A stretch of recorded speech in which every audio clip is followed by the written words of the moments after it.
Welcome to Brain Health Matters, a podcast dedicated to helping you connect with the people and resources that will help you improve your memory, boost your brain, and reduce the risk of developing dementia.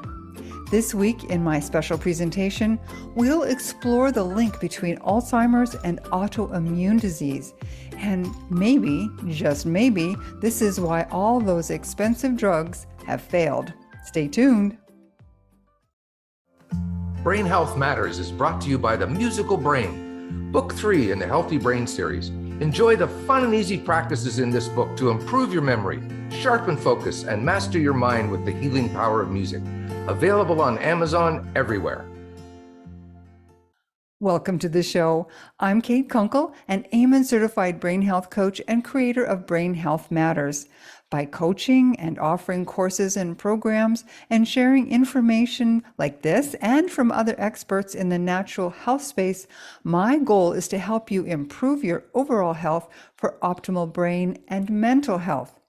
This week, I've decided to dive in a bit personally to talk about what Alzheimer's really is and why the drugs that Big Pharma has spent billions to develop have been basically a failure. I'm going to start with something that we've all thought a lot more about in the last 2 years than we have in the last 2 decades, the immune system. It's what keeps us healthy by fighting off invaders like bacteria, fungus, and of course, viruses. And without a well-regulated immune system, we're basically at the mercy of anything that comes down the pike, like cancer, tuberculosis, herpes, and so much more. Sometimes, though, our immune systems are taxed so much that they become hypervigilant, and a dysregulated, overactive immune system is as dangerous as one that's sleeping. And that's when people end up suffering from one, and usually more than one, of the syndromes known as autoimmune diseases. They include rheumatoid arthritis, lupus, ulcerative colitis, and many more. Most of you are probably familiar with these, and if you don't suffer it yourself, you probably know someone with one or more of these conditions. I was one of them. I was diagnosed with rheumatoid arthritis back in 2009. Fortunately, I was able to overcome it thanks to looking after my immune system and improving my health, but many people don't know about this. The other thing that many people don't know, including those in the medical profession, is that the plaques and tangles, you've probably heard of them, this tau and beta amyloid that signify Alzheimer's disease, are actually part of our immune system. We need these to protect our brains, just as we need white blood cells to fight off infections in the rest of our bodies. But just like the immune system can run amok in our bodies, it can also do that in our brains. So in addition to my work with Dr. Amen, I'm currently studying brain health in Dr. Dale Bredesen's course. And he was one of the first medical professionals to make this assertion that amyloid beta is actually our brain's reaction to invaders. It's the immune system for the brain. What's great news, because he got hassled for this, so many people just dismiss it out of hand. But in the last month, a major study was released that seems to confirm his position, and that's why I decided to talk about it today.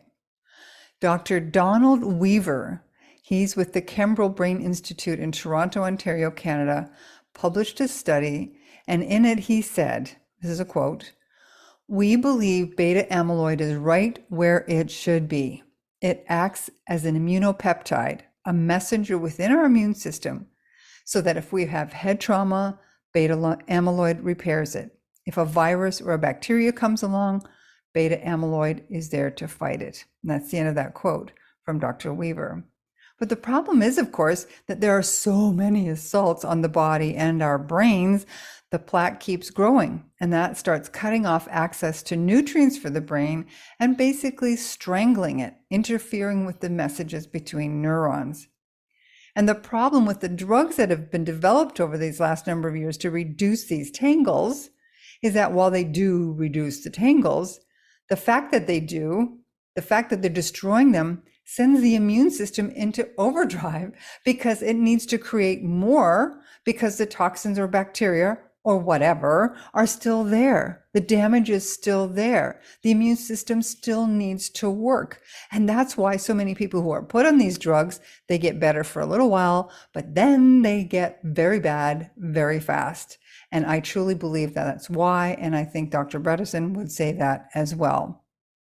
And that's why it's so important to look after our health generally, and especially to have a healthy immune system. Now, I'm going to talk a little bit about ways to boost it. You've probably heard this a lot over the last couple of years. Fresh air, vitamin D, a healthy omega fatty acid balance, adequate nutrition. And if you have to supplement, get exercise, and just be with people. We need to nurture our brains, help them grow, help them overcome anything that might be attacking. What's really interesting is that these very same suggestions for better overall health are the same suggestions for a better immune system, for your heart, for defeating cancer, for defeating any kind of dementia. It's all the same thing. It isn't rocket science. This is just plain common sense. We only have one body. We only have one brain. It's never too early to look after them, but it can become too late. So that's why I'm imploring you to think about what I've just said in this podcast, to share it with people. Let them know that there are ways to not only improve your overall health, but to prevent the things that can lead to Alzheimer's and other forms of dementia. That's the whole purpose of Brain Health Matters. Now, I do want to mention, I did in an earlier podcast, but I'm working on another book. In fact, it turns out there are two more because a good friend of mine is going to be working with me on a book called The Decluttered Brain. We're working on ways to help you clear your space for a better brain. So that's one of the books. And then I'm also doing The Mindful Brain. I want to have these finished early next year. That means I need to take the time to do it. So I'm going to put the podcast on hiatus until the new year. Plus, I know you're going to be busy with Thanksgiving and Christmas and New Year and any other holiday you happen to be celebrating. So I'm going to take a little break. I will be back with a new episode in January of 2023, and we can take off again with all of the great information that guests and I am able to collate for you and pass on. But remember, all of the previous episodes are always going to be available at the link you'll find in the show notes and at the Brain Health Matters.Today website.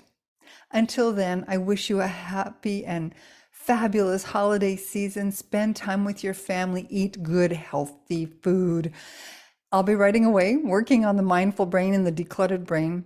But please subscribe to the show so that you can get notifications when the first new episode is released in 2023. And please share this and all the episodes with your friends and family. You never know whose brain you could be saving. This is Kate Kunkel. See you next year. Brain Health Matters is brought to you by Don't Let the Memories Fade. Learn many enjoyable ways to enhance body, mind, and spirit with simple lifestyle changes that will help you improve your memory and your mind. You can create a healthier, more vibrant future with Don't Let the Memories Fade. Available in ebook and paperback on Amazon everywhere.